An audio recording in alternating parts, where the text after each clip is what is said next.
네, 안녕하십니까. 우리는 지금 칼바르티의 신학 해설, 칼바르트 신학에 대한 해설, 위대한 열정을 공부하고 있습니다. 진리 문제, 기만, 이런 것들을 쭉 우리가 지금 보는 대목에서 따라가고 있습니다. 이런 거 읽을 때마다 제가 우리 딸들을 생각합니다. 우리 딸들이 이거 관심 있을까요? 더 이해를 할까? 그렇지 않을 것 같습니다.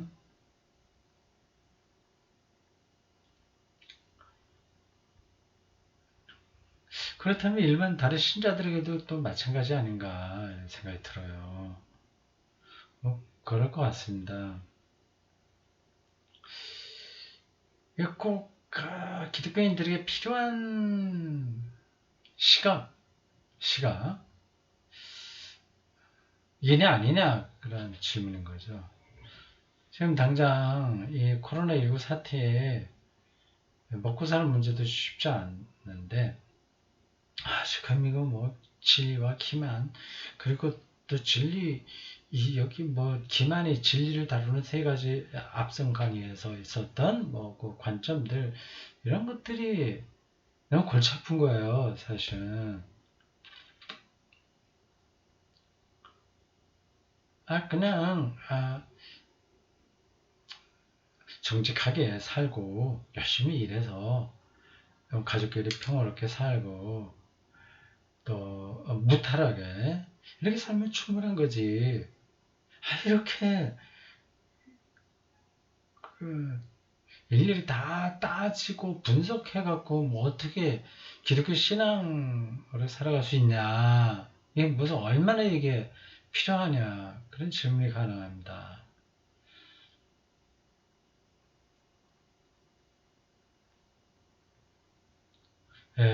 그건 질문만 할 뿐이지 제가 확실한 대답을 아는 건 아닙니다. 자기의 그, 그 상황에 맞는 그 차원에서 받아들일 사람 받아들이고 아닐 사람 아니고 그래야 될 것 같습니다. 누구나 다 이렇게 이런 공부를 해야 되는 건 또 아닌 것 같아요. 할 수가 없고 또요. 모두가 다뭐 위트겐슈타인의 책을 읽고 언어 분석을 하고 그렇게 해야만 인생을 인생답게 사는 건 아니지 않습니까? 우리가 루터 신학을 다 빼고 전문적으로 알아야만 기독교인답게 사는 건 아니잖아요. 그냥 평범하게 그래서 가능하면 성실하게 기독교의 틀 안에서 살려고 사는 것만으로도 충분하다 생각할 수 있습니다.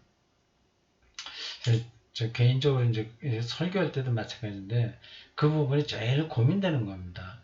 그래서 어느 정도의 깊이만큼 신자들과 같이 내가 들어가야 되냐 하는 거죠. 너무 깊은 물에 들어가게 되면 두렵잖아요. 굉장히 좀 낮은 물에서 수영장에 너무 깊이 들어가지 말고 가슴 차는 데서 재밌게 물놀이하고 놀면 되지 않습니까? 근데 몇 길 되는 데 가서 저 물속으로도 들어가 보고 그렇게 하자고 잠깐 끌어들여도 그럼 안 되는 분들에게는 안 되는 거고 그냥 부담만 되지 않습니까? 이제 그런 고민이 있는 거죠. 근데 저 개인적으로는 이러한 방식이 아니면 이제 안 되니까 계속 가고 있는 거고, 여러분들 꼭 이렇게 해야 된다는 뜻으로 이런 강독을 하는 거 아니니까 편하게 생각하시기 바랍니다. 자, 63강 260쪽 밑에서 두 번째 줄입니다. 바르트가 볼 때 이 두 가지 관점은 두 가지 관점이라고 그랬어요? 뭘 얘기하지? 앞에서 두 가지라고 말한 건 없는데, 다시 확인하려면 앞 패러그래프를 또 읽어야 되는데, 넘어가겠습니다. 하여튼, 이 기만이 우리를 이제 속게 만들므로써 겉모양은 진리인데, 그렇게 속게 함으로써 진리를 내가 소유할 수 있고, 내가 다룰 수 있을 것처럼 이야기한다. 그리고 그게 먹힌다. 그리고 그게 하나의 권위라고 하는 힘을 갖고 나타나게 되면 더 강력하다. 뭐 그런 얘기를 앞 패러그래프에서 했어요. 이 두 가지 관점은 서로 대립하면서 주장하는 것처럼 그렇게 서로 멀리 갈라져 있지 않다. 나아가 바르트는 현대적 권위주의의 근원이 현대적 권위주의, 현대적 자유주의 안에 있다고 말한다. 각주 88번 이렇게 되어 있습니다. Der Deutschen Kirchenkampf, 독일 교회 투쟁입니다. 히틀러 나치즘과의 교회가 어떻게 투쟁했냐, 이제 그 얘기를 다룬 책에서 바르트가 한 이야기 같습니다. 히틀러의 이 권위주의가 현대적 자유주의 안에 그 근원이 있다는 얘기입니다. 계몽주의인 거예요. 깨우쳐갖고 이게 얼마나 바른 건지를 설득시킨 거죠. 그게 좀 설득되다 보니까 권위를 갖게 되는 겁니다. 히틀러는 권위적이었어요. 억지로가 아니라 설득을 통해서 권위를 얻게 됐고, 이제 나중에는 그의 말은 뭐 설득이고 자식이고도 없죠. 사이비 교주가 이미 추종자들에게 절대적인 카리스마를 어필한 다음에는 그 다음에는 다른 게 필요 없습니다. 그냥 그의 말은 그들에게 진리가 되고 마는 거죠. 현대적 자유주의 안에 있다고 하네요. 왜냐하면 누가 우리 자신의 가슴 속에 있는 어떤 신보다 더 나쁜 독재적 전행을 삼을 수 있겠는가? 이게 뭐 어떻게 연관된다고?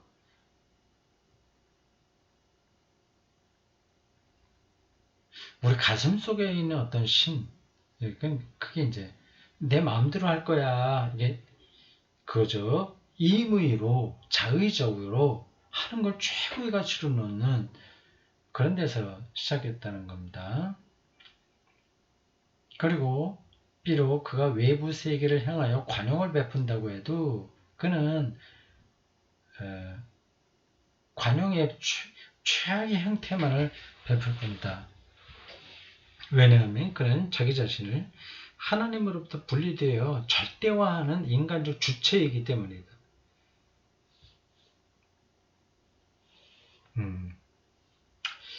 이게 근대주의, 계몽주의의 그 흐름의 연장선상 속에 있는 겁니다. 한국에 있는 사상가들, 지성인들요, 많은 경우에 이렇게 생각하고 있습니다. 꼭 나쁘다는 뜻이 아니에요. 자신이 진리를 알고 있는 것처럼 얘기하는 겁니다. 신으로부터 그걸 끌어내리고 자기를, 인간을 절대화하는 것을 최선의 삶이라고 얘기하죠. 근데 매혹적이라서 사람들이 끌려갑니다. 결과는 어떻게 될까요? 허무주의만 남을 거요.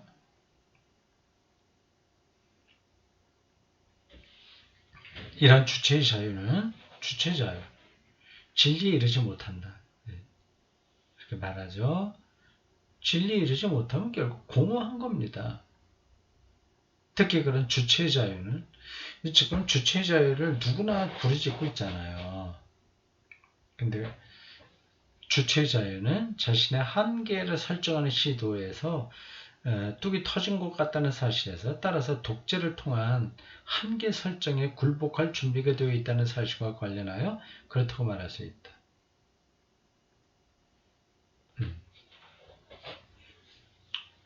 주체가 자유를 얻는 것 같은데 근데 독재를 통해 독재에 굴복한다는 거죠. 여기가 어떻게 관계된다는 걸까?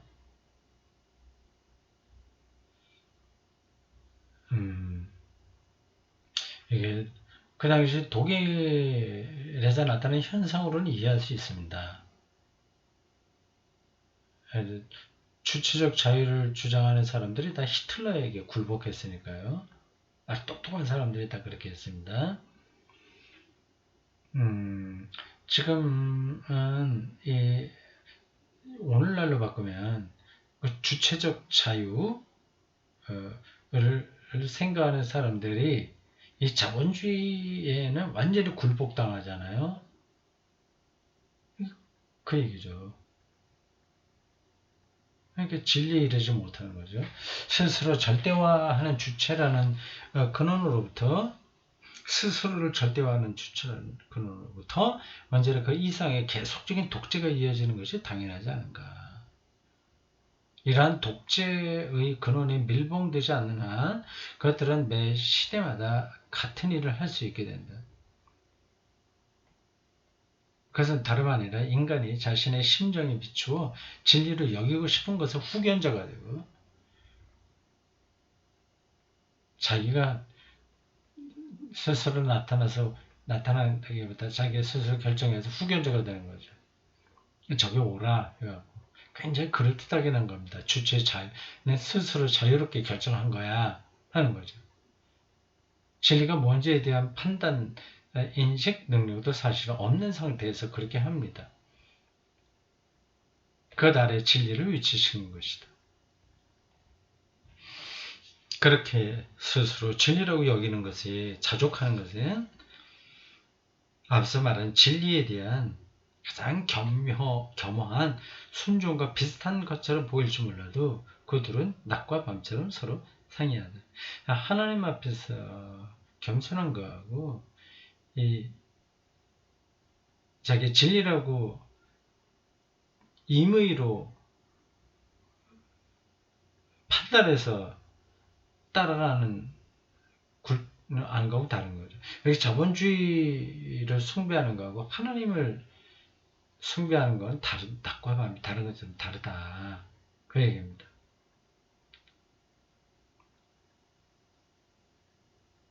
첫 번째 경우에 인간은 상대적으로라도 진리와 관계하는 것이 아니고 단지 인간 스스로가 절대화하든지 상대화하든지 상관없이 진리라고 여기는 것과 관계할 뿐이다. 진리라고 여기는 것과 관계되는 거지 진리 자체가 아니라는 겁니다. 그것은 인간의 유사 진리들을 기획하는 가운데 생산한 허상이며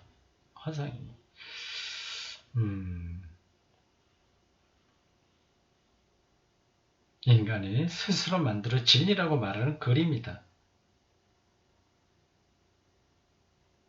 설교처럼 들리죠? 이건 단순히 설교가 아니라 신학입니다. 그리고 사회학적인 토대에도 분명한 거고요. 문명 비판도 깔려 있습니다. 인간은 이와 같이 자신의 기만을 통해 생산된 허상과 더불어 살아갈 수밖에 없다. 그래서 구약에도 계속해서 선지자들이 우상을 섬기지 말라고 외쳤습니다. 똑같은 일들이 반복되고 있습니다. 우상은 신과 비슷한 겉모습을 가지고 있는데 실제는 유사 진리인 거죠. 이제 사물들은 인간의 보는 방식에 따라 존재하게 된다.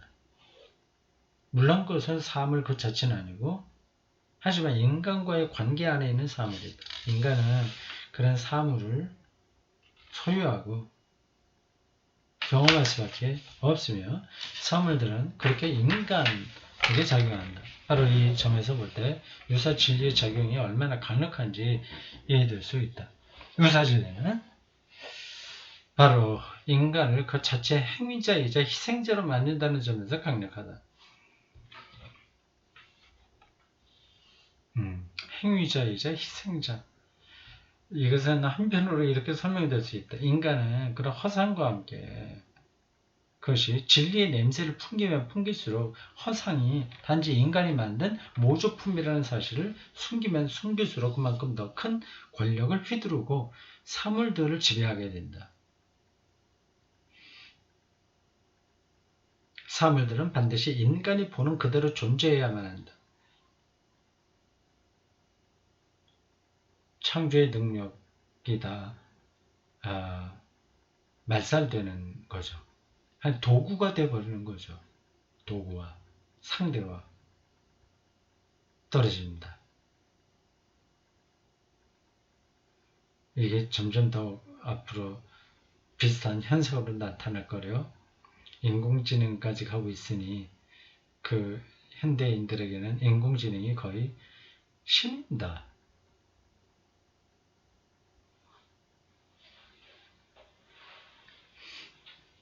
인간은 모든 것을 자신이 보는 것 모습에 예속시킨다. 다른 한편으로 바로 그렇게 해서 화성은 인간 위에 권력을 행사하게 된다. 비록 화성은 인간의 손으로부터 유래했지만 이제 그것은 인간을 손아귀 에 넣게 되고 인간 자신이 화성의 생산품이 된다. 바로 그 얘기하고 연관되는군요. 인공지능을 인간이 만들었지만 이제는 그 인공지능이 인간을 손아귀에 넣게 될 겁니다.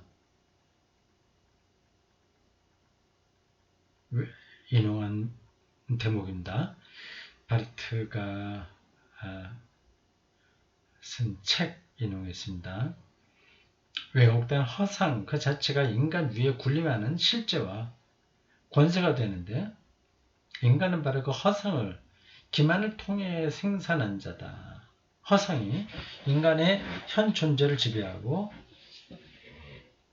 규정하며 한계짓고 특성화한다. 인간은 세계와 자기 자신을 왜곡, 전도, 곡해하고 그런 상태로 경험하며 그런 왜곡, 전도, 곡해 속에서 세계와 인간은 그런 허상들 속에서 스스로를 묘사한다. 이제 인간은 자신의 객관적인 현실로부터 소외된 현실, 곧 객관적인 현실과 모순되는 어떤 주관적인 현실 속에서 살아가게 된다.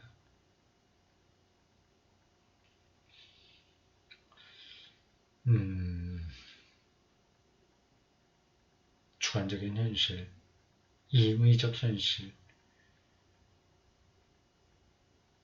자기 손 안에 들어오는 것만을 절대화하는 그런 현실이죠. 그 우물 안에 들어가 있는서 세계를 보는 거하고 비슷한 겁니다. 본인들은 그렇게 생각하지 않겠죠. 지금 첨단의 자연과학과 이런 걸 통해서 모든 세계를 알게 됐다. 등등 그렇게 얘기하면서요. 이와 같이 병존하는 상반된 상태 안에서 기만된 유사진리는 섬뜩한 변증법에 참여한다.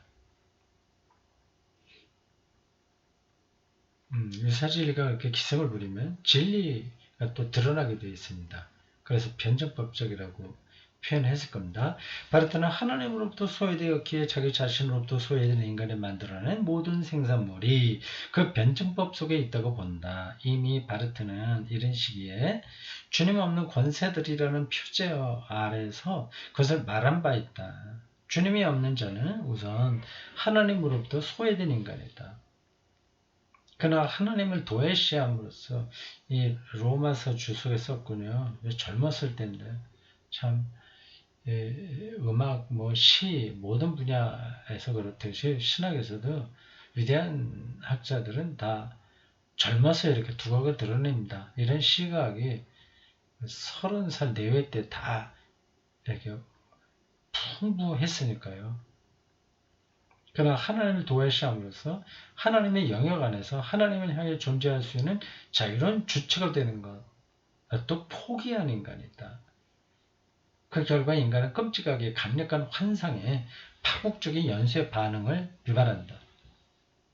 일종의 뭐 민족주의, 아주 극우적인 민족주의에 떨어진다거나 크게 주관적으로 옳다고 생각을 하는 거죠.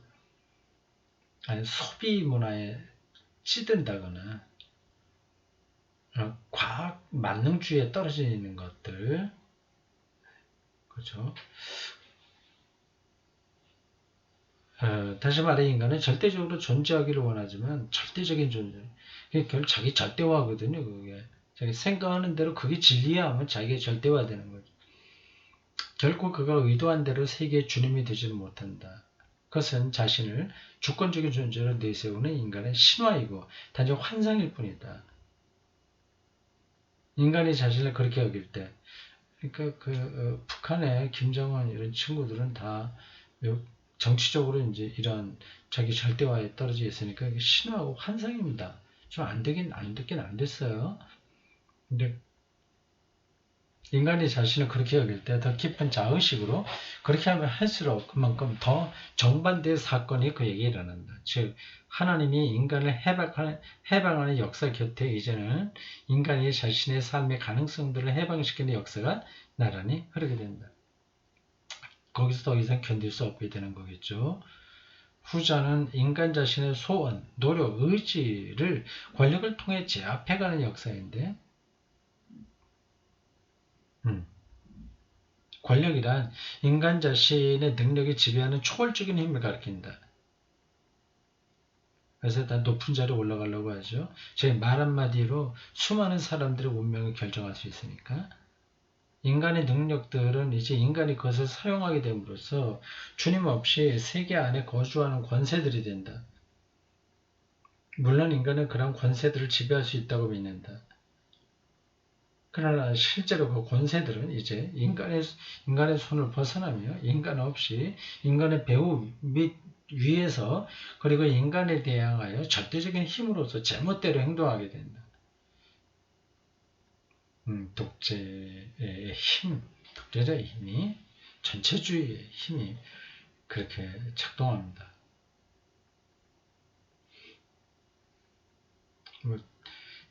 교회에서도 목사가 이제 그렇게 목회 권력을 행사할 수 있습니다. 유사 진리로 변장한 비진리는 위와 같은 변증법의 한 가지 사례다. 진리를 인간이 조작할 수 있는 물건으로 변형시키면 그것은 즉시 역으로 인간을 마음대로 조작하기 시작한다. 이렇게 하면 뭐 정략적으로 막 수를 쓰잖아요. 그렇게 되면 결국 자기 마음이 거기에 종이 되는 거죠. 여기서 유사 진리로 위장한 비진리는 단순한 한 가지 사례의 그 이상이다. 왜냐하면 비진리는 그런 변증법적 과정에서 스스로 작용하기 때문이다.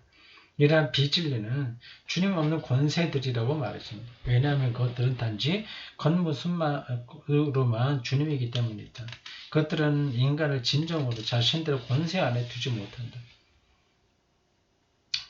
그러나 하나님은 인간을 자신의 손 안에 두며 그 하나님 안에서 겉모습의 주님들은 무력하다.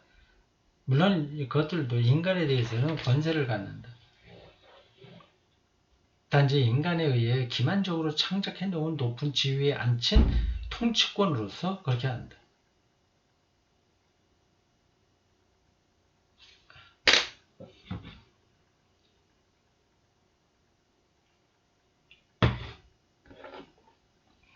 그러나 그런 주님 없는 권세들도 실질적인 권세들과 똑같은 통치권을 행사한다.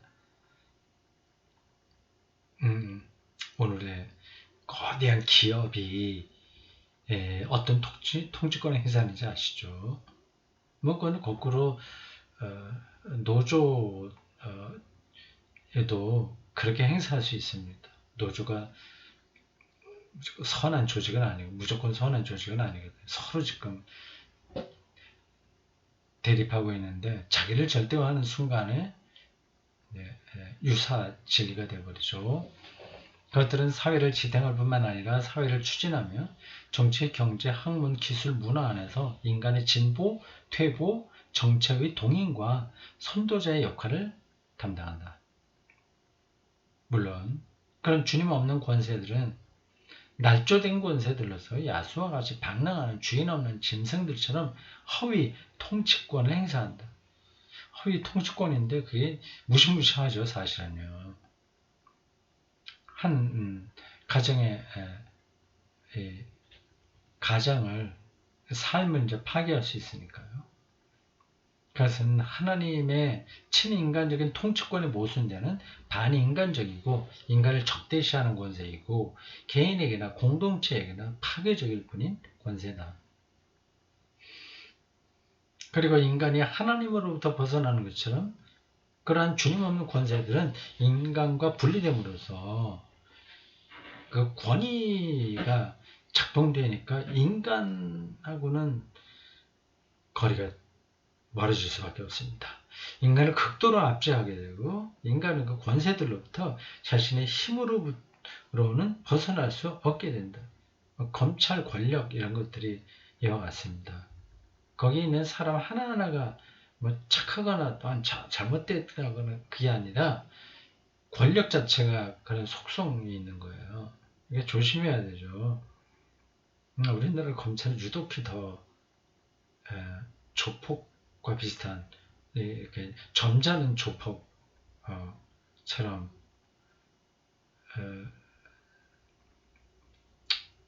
가고 있습니다. 제가 보기에 그렇습니다. 인간이 그것들로부터 벗어날 수 있는 것은 오직 하나님을 통해서다.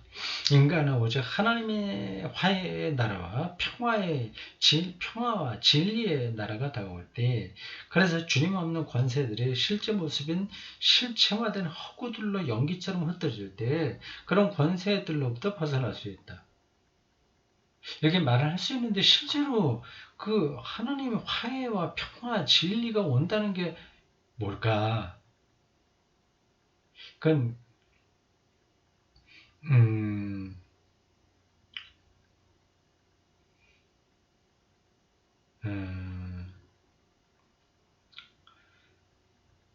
또 하나의 이제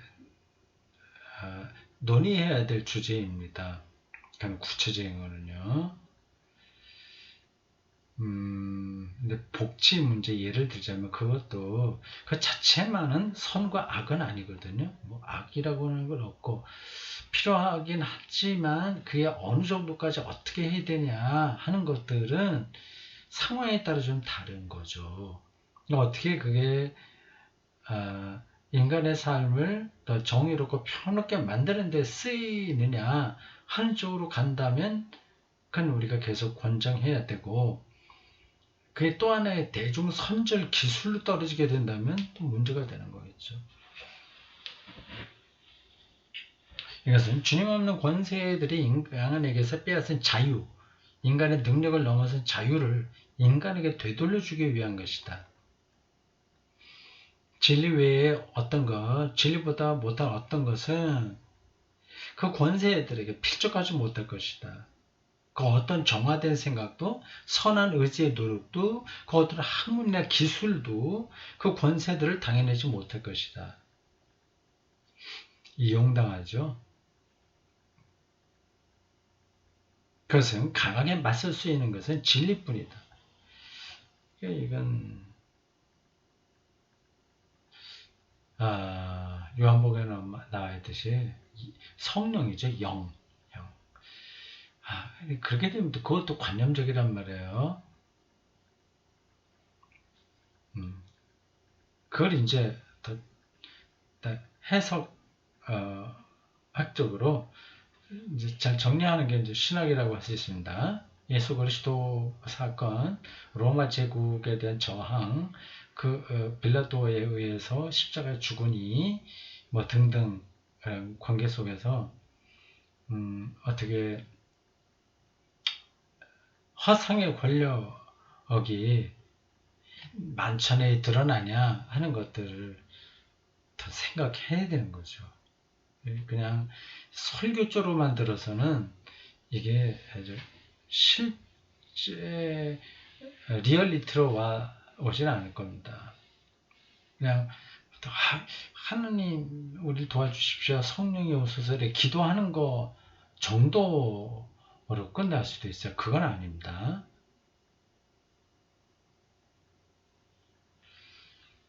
진리는 물론 그것을 즉각적으로, 근본적으로, 궁극적으로 능가한다. 그러나 전적인 진리요 참된 진리여야 한다. 그것은 하나님의 진리, 그분 나라의 진리, 그분의 천사의 진리여야 한다.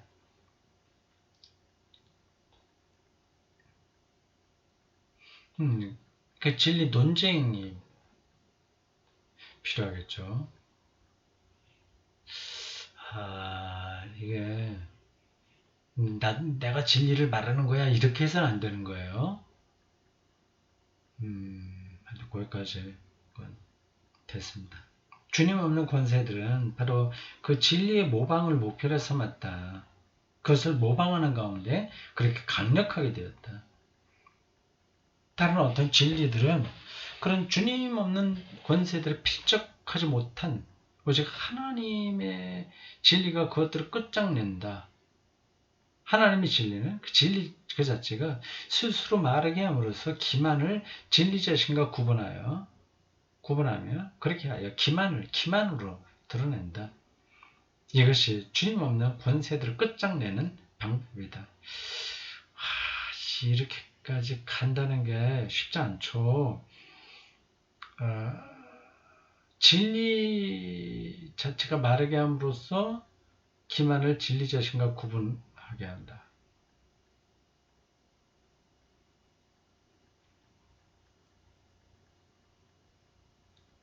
그렇게 해서 기만을 기만으로 드러낸다. 이것이 주님 없는 권세들을 끝장내는 방법이다. 이 자본주의의 이 허상, 인간을 도구화하고 수단으로 만드는 이 신처럼 인정받고 있는 이 자본주의의 기만을 드러내려면 진리가 말을 해야 된다고 하는데 그 실질적으로 어떻게 말을 해야 어떤 말이 나와야 된다는 겁니까? 그거는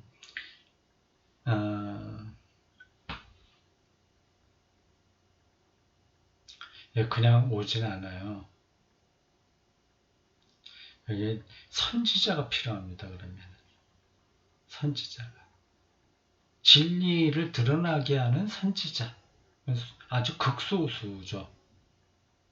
저는 근처에 가지 못합니다. 죽었다 깨도 그건 못해요. 그건 신탁이라고 할 수 있을 정도의 영적 통찰력으로 진리를 드러나게 하는 선지자의 역할이 있어야 유사 진리, 가짜, 기만이 기만으로 드러나는 사건이 일어납니다.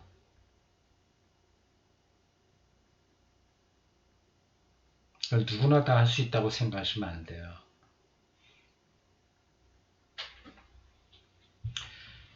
자, 오늘 여기까지입니다. 수고했습니다.